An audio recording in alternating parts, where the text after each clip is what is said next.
Fertilization is the epic story of a single sperm facing incredible odds to unite with an egg and form a new human life. It is the story of all of us.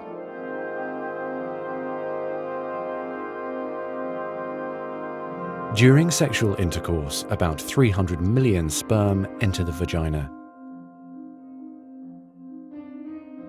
Soon afterward, millions of them will either flow out of the vagina or die in its acidic environment.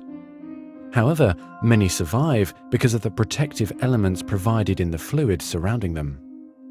Next, the sperm must pass through the cervix, an opening into the uterus. Usually, it remains tightly closed, but here the cervix is open for a few days while the woman ovulates. The sperm swim through the cervical mucus, which is thinned to a more watery consistency for easier passage. Once inside the cervix, the sperm continues swimming toward the uterus, though millions will die trying to make it through the mucus. Some sperm remain behind, caught in the folds of the cervix, but they may later continue the journey as a backup to the first group. Inside the uterus, muscular uterine contractions assist the sperm on their journey toward the egg. However, resident cells from the woman's immune system, mistaking the sperm for foreign invaders, destroy thousands more.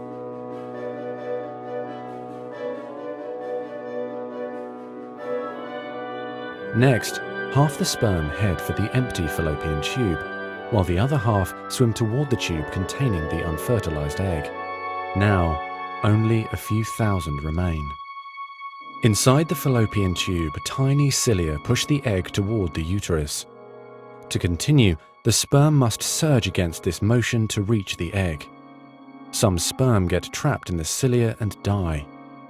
During this part of the journey, chemicals in the reproductive tract cause the membranes covering the heads of the sperm to change. As a result, the sperm become hyperactive, swimming harder and faster toward their destination. At long last, the sperm reach the egg. Only a few dozen of the original 300 million sperm remain. The egg is covered with a layer of cells called the corona radiata. The sperm must push through this layer to reach the outer layer of the egg, the zona pellucida. When sperm reach the zona pellucida, they attach to specialized sperm receptors on the surface, which triggers their acrosomes to release digestive enzymes, enabling the sperm to burrow into the layer. Inside the zona pellucida is a narrow, fluid-filled space just outside the egg cell membrane.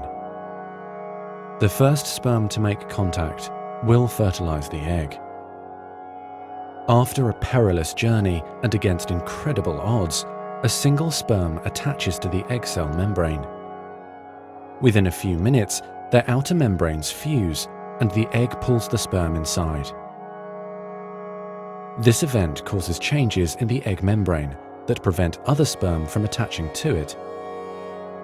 Next, the egg releases chemicals that push other sperm away from the egg and create an impenetrable fertilization membrane.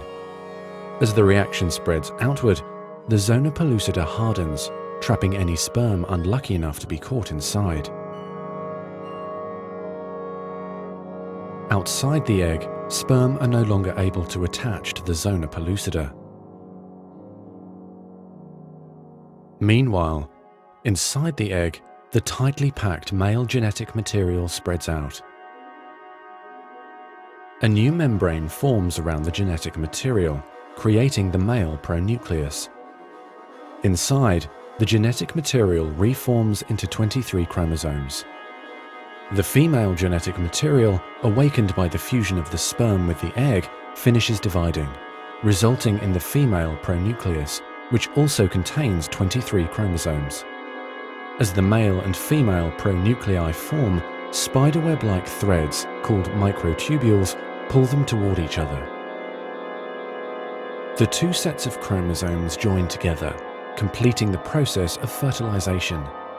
At this moment, a unique genetic code arises, instantly determining gender, hair color, eye color, and hundreds of other characteristics. This new single cell, the zygote, is the beginning of a new human being. And now the cilia in the fallopian tube gently sweep the zygote toward the uterus, where he or she will implant in the rich uterine lining, growing and maturing for the next 9 months until ready for birth.